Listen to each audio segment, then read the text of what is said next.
Біз Алла елшісі Мұхаммед пайғамбар саллаллаху алейхи уассаламның өнегелі өмірін, саналы ғұмырын қатысты болған сира дәрісімізді кеше бастаған болатынбыз. Алғашқы дәрісімізде кіріспелерді айттық.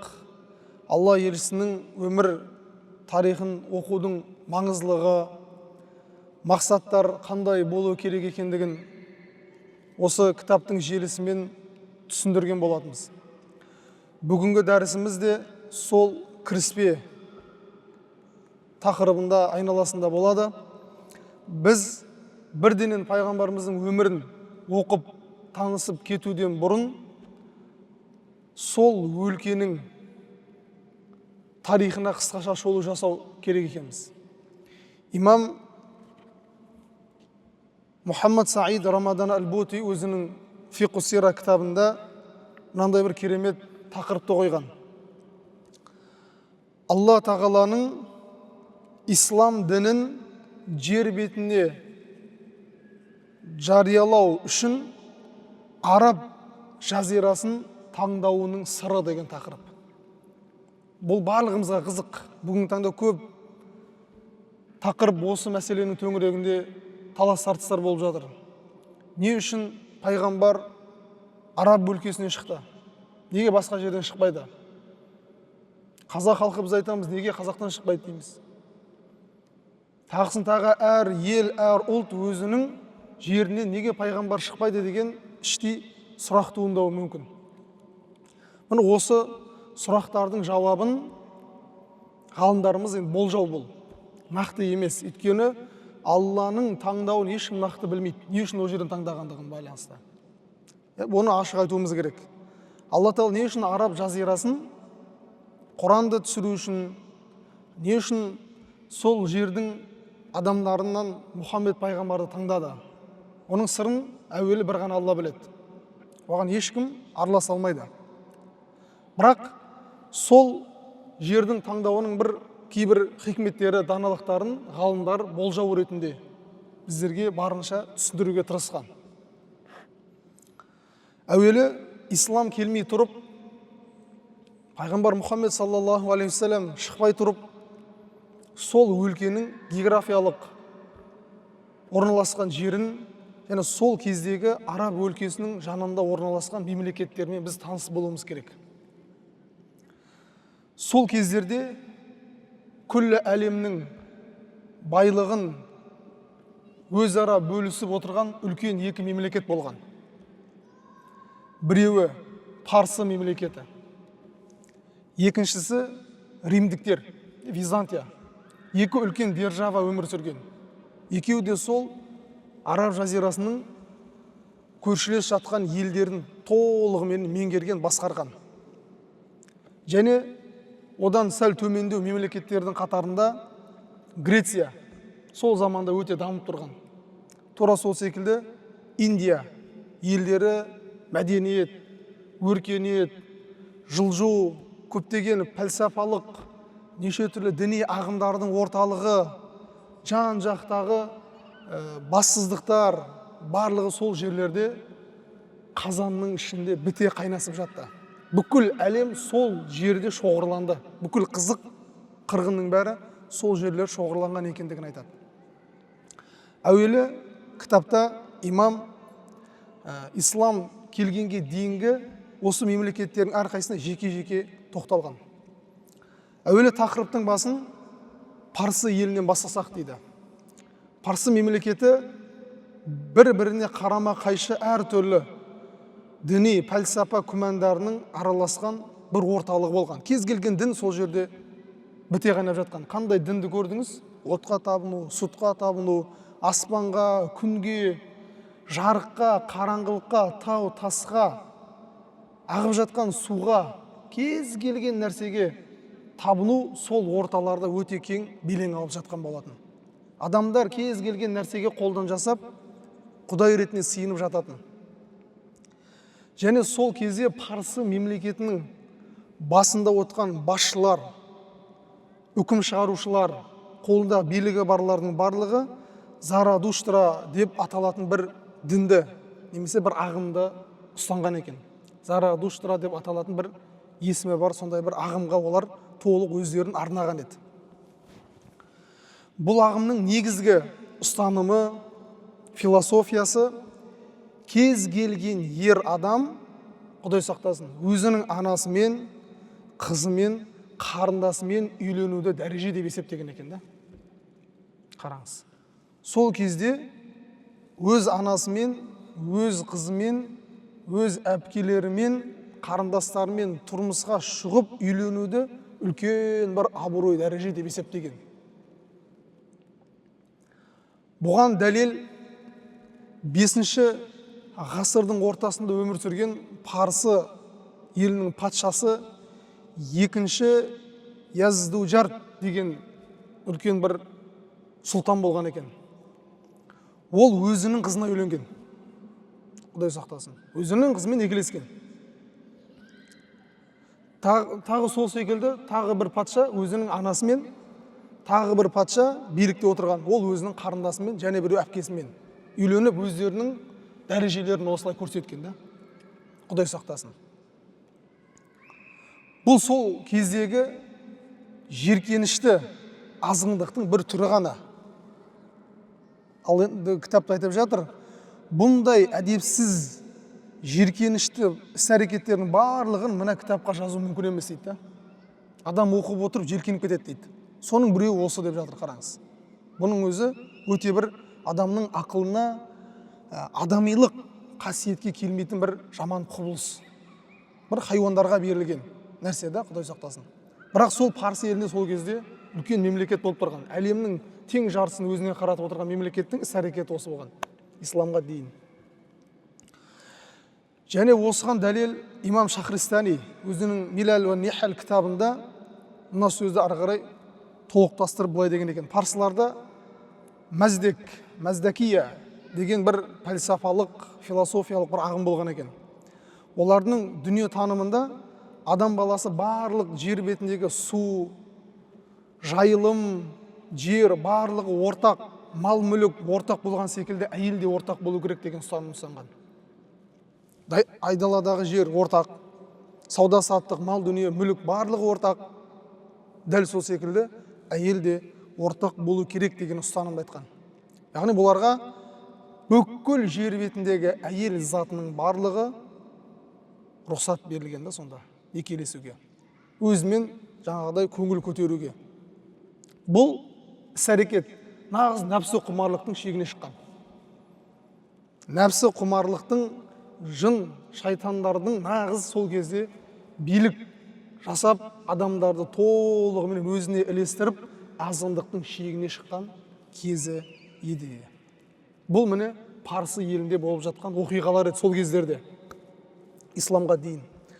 Ал енді жаңағы римдіктердің оқиғасына тоқталатын болсақ, бұларда шектен тыс қанішерлік, зұлымдық, мықтылар әлсіздерді қор қылып, байлар кедейлерге күн көрсетпей жатқан кез еді дейді. Рим жақта осындай болып жатқан. Мына жақта нәпсі құмарлықтың шегі шығып жатқан болса, ал Византияда бұл да әлемнің тең жартысын өзіне қаратып отырған үлкен сол кездегі державалардың бірі. Ал бұл жақта жаңағы үстемдік, кедейлер, жағдай төмендерді жаншу, езу, зұлымдықтың шегі жоғарылаған кез болды. Олармен көршілес жатқан Мысыр, Сирия сияқты ерлерден де, көршілес жерлерден христиан діні келіп, бір-бірімен қарама қайшы кейбір тұстары туындап, өз ара былықтың астына батып жатқан кез еді. Қай дінге ілесетінін білмей жатқан кез еді. Мына жақтан христиандар келіп жатыр. Мына жақтан өзінің нәпсі құмарлықтар келіп жатыр. Мына жақтан кейбіреулері басшылықпен, мал дүниемен, атақ абыроймен мастанып қиял болып жатыр. Адамдардың барлығы осылай өз-өзімен. Ол кезде кедейлер өте көп болған. Байлар саусақпен санарлық адамдар болған. Байлық солардың қолында ғана болған. Оларға, кедейлердің көпшілігіне мүлік бермеу керек деген ұстаным олардың көзқарасында дұрыс деп есептелген. Бұл олардың шектен тыс қатты қорқынышты, жиіркенішті іс-әрекеттерінің көрінісі еді. Тура сол секілді Юнан деп айтады, яғни Греция елі де ол кезде үлкен бір держава болған, кішігірім, бірақ Парсы мен Римнен сәл төмендеу. Ол Греция елі де ешқандай пайдалы нәтижеге жету мүмкін болмаған пәлсапаның соңына түсіп, соқыр сеніммен талас тартыстың ішінде тұншығып жатқан ел еді. Не істерлерін білмей. Ал Үндістанға келетін болсақ, сол жердегі үлкен ислам ғұламасы Абул Хасан ан-Надауи сол кездегі Үндістанның, Индияның оқиғасын былай деп баяндап береді. Үндістанның тарихын зерттеушілер дейді, сол замандағы үнді елінің діни тұрмыс тіршілігі мен әлеуметтік жағдайы 6 ғасырдың басында өте құлдырап жатқан еді. Мінез құлықтары азғындала бастағанын баяндайды. Үндістанның айналасындағы көршілес мемлекеттер сияқты рухани және қоғамдық құлдыраудың шегіне шығып, бұл мемлекет қалаған нәрсеге табынып кеткен еді дейді. Қазіргі кездерде дәл сондай, сиырға табынып кетеді, суретке табынып кетеді, кез келген тылсым бір құбылыстарды өздеріне осыны Құдай деп, бізге осы жақсылықты жамандықты береді деп сеніп, Аллаху субханаху ва тағаладан өзгенің барлығын, қыбырлаған жәндіктің бәрін өздеріне Құдай тұтып алған екен. Ол бүгінгі күнге дейін осы жағдай жалғасып келе жатқандығын айтады. Бұл үлкен бір, Құдай сақтасын, өкінішті жағдай. Сол замандарда, демек, Византия, Парсы елі, Греция сынды, Индия, мына жақта Қытай мемлекеті секілді үлкен державалардың барлығы қорытындылап айтқан кезде азғындықтың нағыз шырқау шегіне жеткен кезде дейді. Ал міне осы кезде араб жазирасы өздерінің адамилық қасиеттерін сақтап қалған екен. Қараңыз. Мына жақта жаңа айттық қой, анасы мен қызымен де келесіп жатыр. Мына жақта бүкіл адамилық қасиеттен шығып кеткен кезде араб жазирасына ешкім қызықпаған екен. Ол сахара, айдала. Мына жерде бір өздерімізге алайық деп ешқандай мемлекет ол жерге шабуыл да жасамаған екен ол кездерде. Арабтар өздерімен өздері сахарада оқу жазу білмейді, умми деп айтады ғой жаңағы. Анасынан туылғандай оқудан, жазудан сәл жырақтау болған. Ал мына жақта мәдениет, өркениет, неше түрлі діндер, неше түрлі пәлсапалық ойлар, философиялар, ағымдар жан жақтан келіп жатыр. Ал араб жазирасы бұлардың барлығынан таптаза. Арабтар өздерінің адамның табиғатында болу керек болған қасиеттер олардың бойында болған екен. Мысал үшін жомарттық, сол секілді шыншылдық, туысқаны үшін бүкіл мал дүниесін беріп жібере салу, біреулер мақтасын деп өзінің жомарттығын, дүние мүлкін бүкіл халыққа бөліп бере салу деген секілді оларда болған. Біреу отбасына нақақтан-нақақ қол сұғып жатқан болса, отбасы үшін, өзінің ар намысы үшін соғысып төбелесуге дейін баратын бір адамның бойындағы табылу керек болған қасиеттер сол кездегі арабтардың бойында болған екен. Бірақ ол деген сөз толығымен арабтар жақсы өмір сүрді деген сөз емес. Олардың арасында жаңағы адамның ақылына сыймайтын кейбір жиіркенішті іс-әрекеттер болып отырған. Ол барлығында емес, бірақ азғантай бөлігінде ғана. Ол қандай десеңіз, Құран кәрімде Аллах тағала баяндағандай, қандай да бір үйде қыз бала дүниеге келсе, сол қыз баланың дүниеге келгендігін естіген кезде жүздері қарауытып, ашуланып, қыздарын тірідей көметін дұрыс емес.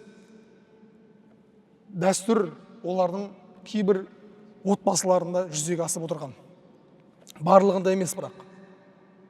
Өйткені кейбір отбасыларда дұрыс тәлім тәрбие қалғандықтан оларда бұл іс-әрекетке жол беру деген нәрсе болмаған.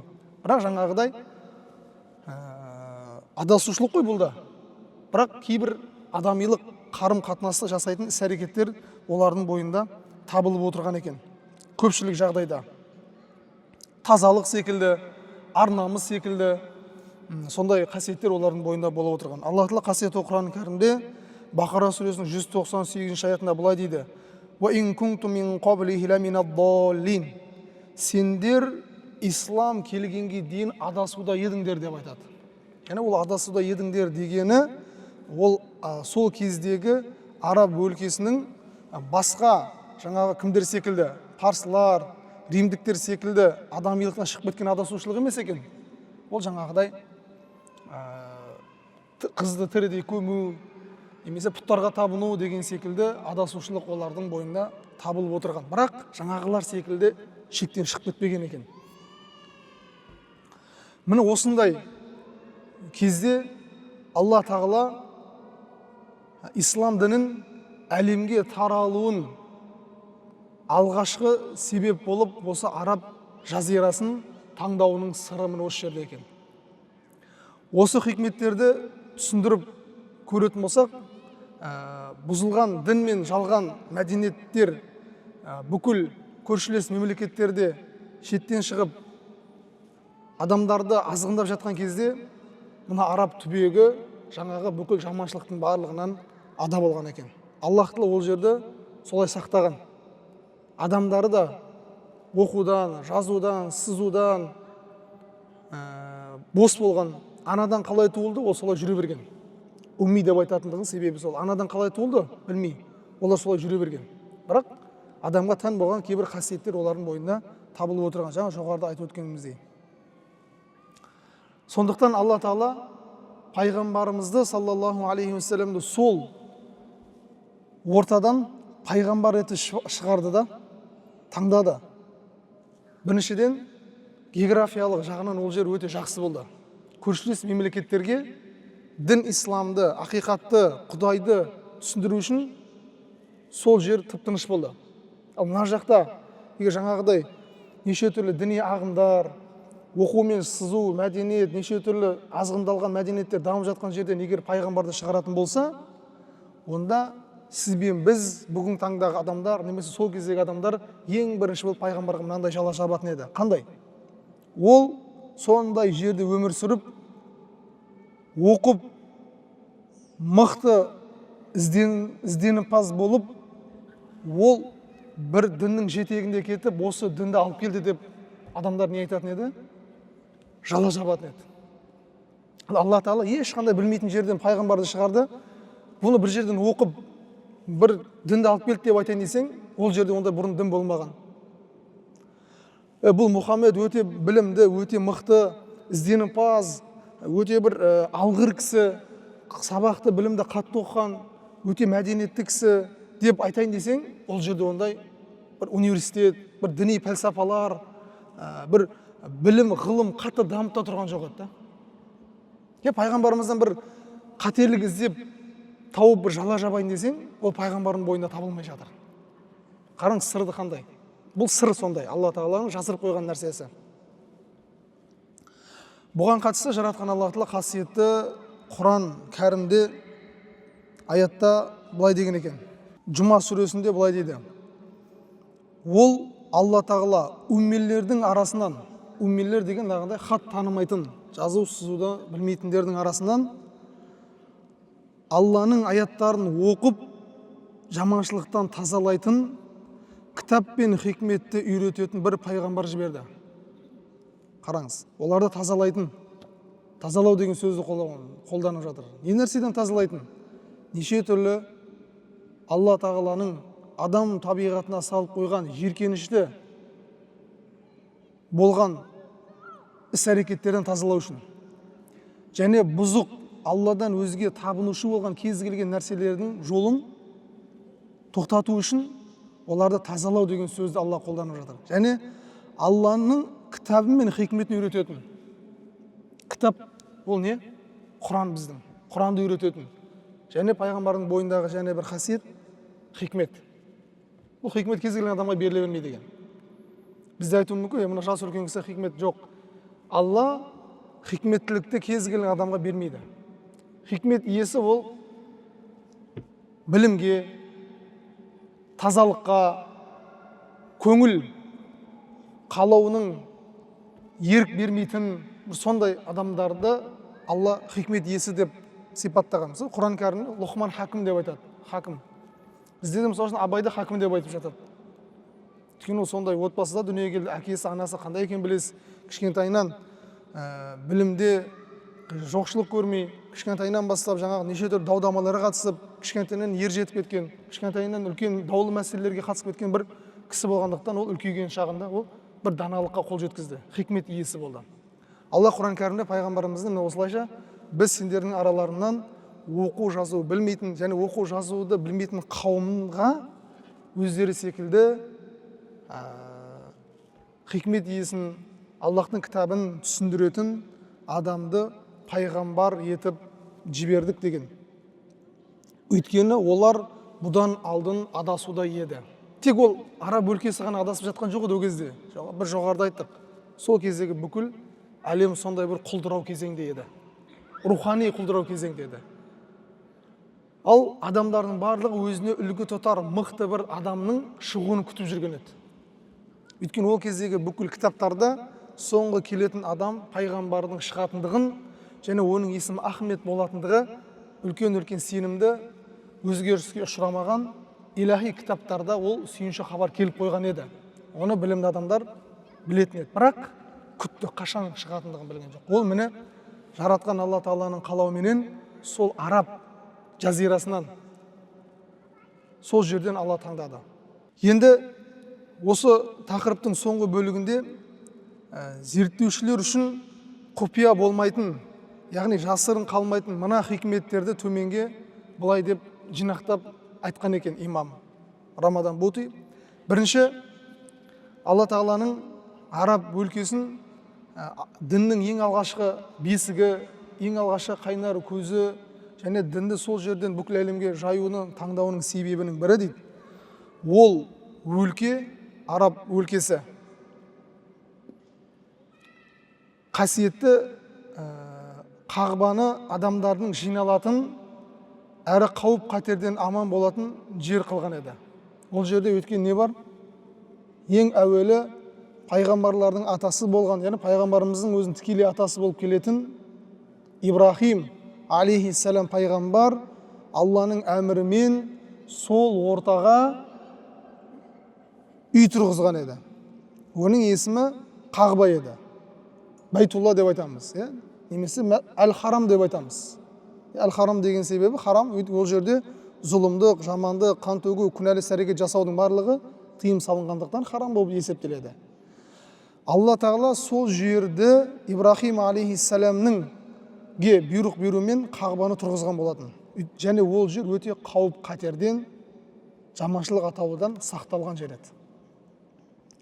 Қағба діни парыздарды орындау үшін және ғибадат етуге арналған алғашқы жер бетіндегі құрылыс үйі деп айтсақ болады. Ғибадат етуге арналған ең алғашқы құрылыс үйі. Мекке қойнауы пайғамбарлардың бабасы болған Ибрахим алейхиссаламның діні болған.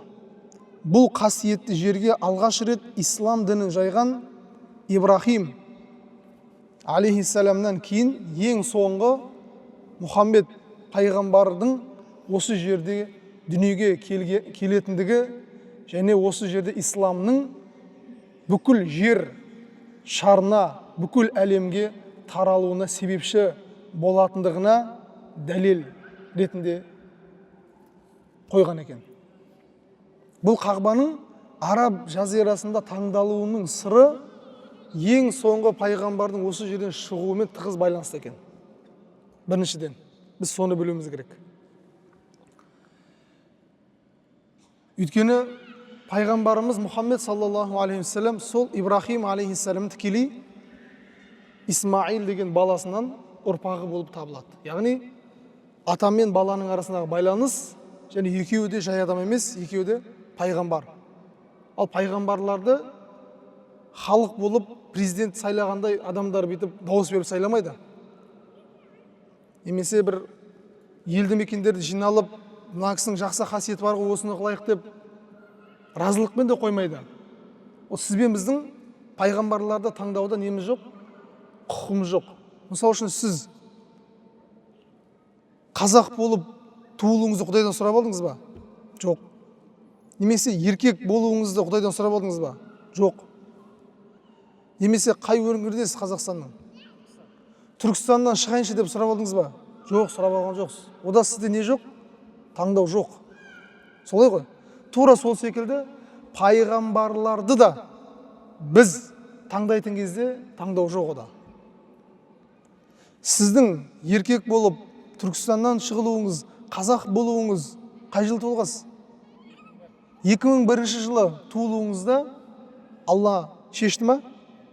Келсіз қойған. Алхамдулилля. Ақидаңыз дұрыс екен. Тура сол секілді пайғамбарды да Алла Тағала таңдады. Қай жерден? Сол араб түбегінен. Өйткені ол жерде бүгін бабасы Ибрахим алейхиссалам сол жерде хақ дін исламды жайып Қағбаны тұрғызып кеткен болатын. Қағба мен Ибрахим алейхиссалам Мұхаммед пайғамбардың арасында тығыз не бар екен? Байланыс бар екен. Бұл бірінші. Екінші илахи хикметтердің сырлардың бірі бұл біз география деген пән оқыдық мектепте. География бұл бүкіл әлемді зерттейді. Материктерді зерттейді, құбылыс, Алла Тағаланың жаратылысын зерттейді. Бір Алланы зерттемейді. Солай ғой. География Алланың жер бетіндегі тылсым құбылыстарын, жер шарын, одан да бүкіл жаратылыстарды не істейді? Зерттейді. Біліммен, технологиямен, ғылыммен, тәжірибеге сүйеніп, ақыл көтеретіндей деңгейде. Келсеміз ғой. Ақыл көтере алмайтын нәрсеге ғылым бара алмайды. Өйткені Алла Тағала біздің ақылымызды не істеген? Белгілі деңгейде тоқтау шегін қойған. Өйткені ақыл не шектеулі. Келсесіздер ғой, ақылдарың шектеулі ғой. Дұрыс. Бұл да дұрыс нәрсе. Ислам дінінің араб құрлығынан бастау алуындағы және бір себеп араб жері әртүрлі мемлекеттердің ортасында орналасқан. Әртүрлі мемлекеттердің, тіптен айтқан кезде жер шарының кіндігі деп айтамыз ғой біз. Мекке жер шарының орталығы кіндігі деп деген бір сөз халық арасында кең танылып кеткен ғой. Ол сөз бекер сөз емес екен. Ол бүкіл мемлекеттердің орталығы болып табылады екен. Ортада болған нәрсе, ортада тұрған нәрсе, кез келген ортада тұрған нәрсе, жанында тұрған нәрселерге әсер етуі өте жылдам болады. Солай ғой. Айдалада бір шетте тұрған нәрсе, мына бір шеттегі нәрсеге әсер етем дегенше қанша өзгерістерге ұшырап кетуі мүмкін. Бірақ дәл ортада тұрған нәрсе жанындағыларға тез жаймен сіңіп әсер етеді. Жаңағы киноларда бар ғой, дөңгелек фантастикаларды көрген шығарсыздар. Дөңгелек жер шарын көрсетеді да, аспаннан ұзын бірдеңе ағып келіп, бір үлкен бір дыбыспен түседі, сөйтіп ол жан жаққа деп жайылады. Солай ма? Фантастикаларда. Бұл фантастика ол. Бірақ ол бір ақиқатқа сүйенген ғой. Бір тәжірибеге сүйенген да. Ал міне, араб түбегінің де таңдалуының бір сыры ол орталық болған. Жанындағы жаңа азғындалып жатқан Парсы секілді, Рим секілді, Греция секілді, Индия секілді үлкен азғындықтың шегіне шыққан жерлерге дін, ақиқат, тазалық, даналық, ислам діні тез жету үшін таңдалған екен. Және бұның біз нәтижесін, көрінісін сол пайғамбар заманында және пайғамбардан кейінгі әділетті 4 халифаның өмірінен біз көре алдық та. Пайғамбарымыздың өзі Мәдинада жүрген кезінде көршілес мемлекеттердің барлығы ағылып топ-тобымен лек-лекімен келіп не істеді? Ислам дінін қабылдады. Сенбесеңіздер Құран кәрімдегі Наср деген сүресін оқып көріңіздер. Иза жаа насруллахи вал фатх. Ва раайтан наса ядхулуна фи диниллахи афважа. Афважа деген топ деген сөз. Ядхулуна кіргенін көресің сен ертең дейді. Дінге адамдардың топ-тобымен кіріп жатқандығын көресің. Қараңыз. Бұл Құранның ақиқаты. Және географиялық араб түбегінің жердің ортасында орналасқандығының бір көрінісі. Және одан кейінгі Абу Бакр радиаллаху анху, Омар радиаллаху анху, Омардың кезінде әсіресе ислам территориясы өте кең етек алған. Испания секілді, тіптен біздің Мәуереннахр дейді, Орта Азияға дейін сол замандарда исламның дағуаты, Құран үкімдері, аяттары келіп жеткен. Жаймен болғанда. Тарихты оқып көрсеңіз, араб түбегінде Құран түсіп тұрды да, бір 3-4 мемлекет тастап, аттап одан кейін мемлекетке бармаған. Барлығын қамтып бірге барған. Жақсы. Үшінші, илахи сыр Алла тағаланың Құран тілін, яғни исламның алғашқы насихатының тілін араб тілін таңдауымен болып тұр. Қараңыздар. Алладан келген 4 кітап бар. Біз білеміз. Таурат, Інжіл және Забур деп аталады. Алайда бұл 4 қасиетті кітап әу баста өзінің дұрыстығын сақтаған, алайда арадан ұзақ уақыттар өткен кезде белгілі адамдардың ой, пікірлері араласу арқылы ол өзгеріске ұшырап, өзінің негізгі құндылығын жоғалтқан. Оған барлығымыз келісеміз. Кез келген мынау христиан дінін оқып көріңіз. Оларға түскен Библия дейміз, бұрынғы, ескі, жаңа, 3-ші, 4-ші аттары көп. Заманға қарай ауысып отыра берген кітап, Алланың сөзін өзгерткен. Ал бір кітап бар, 14 ғасырдан асып, 15 ғасырға жақындаған. Бір нүктесі, бір сызығы әлі не істемеген, өзгертілмеген. Оны өзгертуге ешкімнің күш, құдіреті, дәрмені де жетпеген. Ол қасиетті Құран кітабы. Сол Құран кітап қай тілде түскен? Араб тілінде түскен. Алла оны бірнеше Құранның аяттарында айтқан. Біз Құран кітабымызды ашық, анық араб тілінде түсірдік деген. Және алғашқы исламның, қараңыздар, сөзге мән беріңіздер, алғашқы исламның жер бетіне таралуы да осы араб тілінде болған. Одан кейінгі дәуірлерде ол барлық араб тіліне сүйенді деген сөз емес. Бірақ араб тілі сол тілдердің ішінде бір қасиеті болып тұр енді. Алла таңдайтындай. Дұрыс, әркімнің өзінің тілі бар. Ол құрметті, ол ардақты. Оған ешкімнің дауы жоқ. Бір тілмен бір тілді, бір ұлтпен бір ұлтты біз кешегі дәріс айттық. Қарама қайшы қойып, бірінен бірін жоғары қою, ол шариғатта рұқсат емес. Тіпті пайғамбарымыздың өзінің айтқан сөзі бар. Арабтың араб еместен арабтың ешқандай да бір-бірінен айырмашылығы жоқ. Тек айырмашылық жүректегі тақуалықта ғана деген сөз бар. Мен араб тілін білдім, мен мықтымын деген нәрсе жоқ. Мен орыс тілін білдім, мен мықтымын деген нәрсе жоқ. Әр ұлт өзінің тілімен мақтанады. Сол тілде сөйлеуі керек болады. Бүгін таңда біздің елімізде міне қазақ тілде көп нәрсені болуға, теледидарда, қоғам арасында, бүкіл мемлекеттік жерлерде қазақ тілін сөйлесін деген ұрандар болып жатыр. Ол жақсы нәрсе. Алла бізді өзінің тілімізде жаратқан. Жаңа айтқанымыздай, бұл тілді таңдау біздің құқығымызда болған жоқ. Алла осы тілді бізді жаратты. Бірақ дін, исламның, Құранның ең соңғы жер бетінде қалатын діннің, Құранның тілін Алла бірақ не істеді? Араб тілінде таңдады. Араб тілінің ерекшеліктерін тіл ғалымдары зерттей келе бір сөзден бірнеше сөз туындайтын қасиеті болғандықтан шығар деген бір тұжырымды айтқан. Мысалы үшін, егер сіз араб тілін оқып көрсеңіз, бір сөзді білесіз. Кәтәбә деген, мысалы үшін. Кәтәбә, үш әріп. Кәф, тәбә. Үшеуде фатхамен. Кәтәбә деген жазды деген сөзді, етістікті білдіреді.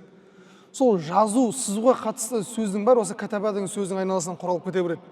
Кәтиб, жазушы, мәктуб, хат, мәктәбә, кітапхана. Осылай бір сөзден өз ұқсасына сөз туындап кете береді. Араб тілінің этимологиясы деймі солай дейді. Тіл мамандарының несінде сөз құралып кете береді. Бір сырының бірі осы болуы әбден мүмкін. Енді бұл жоғарыдағы айтылған сырлардың барлығы ол жай ғана болжам. Ғалымдардың бір тұжырымдамасы. 100% осы нәрсеге сүйенді деген нәрсе жоқ. Алла Тағала осылайша дін исламның ең алғашқы және қияметке дейін болатын исламды осы араб жерінен таңдап алғандығының сырларының бірі осы екен. Біз білетін. Өйткені сол кездегі араб өлкесінің умми дейді, жасы сызудан алыс болғандығы және ол жердегі адамдардың бойларында әлі адамилық қасиет олардың бойында әлі табылып тұрғандығы, ал одан өзге көрші мемлекеттердің арасында Құдай бетін аулақ қылсын неше түрлі жиіркенішті, ұятты арсыздықтар ашық түрде таралатын және сол нәрсеге шақыратын неше түрлі жаман қылықтар қатты болғандықтан ол жерден Алла таңдамай, міне осы бір жерден таңдауының сыры осы екен. Бізде уақыт болып қалды. Алла бұйырса біз ертеңгі дәрісте пайғамбарымыз саллаллаху алейхи уассаламмен бұрынғы пайғамбарлардың арасындағы діннің қарым-қатынасын оқимыз. Бірден сирға кіріп кетпейміз. Алғашқы 3-4 сабағымыз сондай кіріспе дәрістері болады иншалла. Уахиру дауана анилхамдулиллахи раббил алямин. Жаратқан Алла біздерге пайдалы ғылым, білім нәсіп еткейсін. Сүйікті болған Мұхаммед пайғамбарға толық ілесуді нәсіп ет, пайғамбарымызды толық шынайы танып, осы дүниеде ілесіп, қияметте пайғамбарымыздың шапағатына ие болған ізгілердің қатарынан бізді қосқайсың.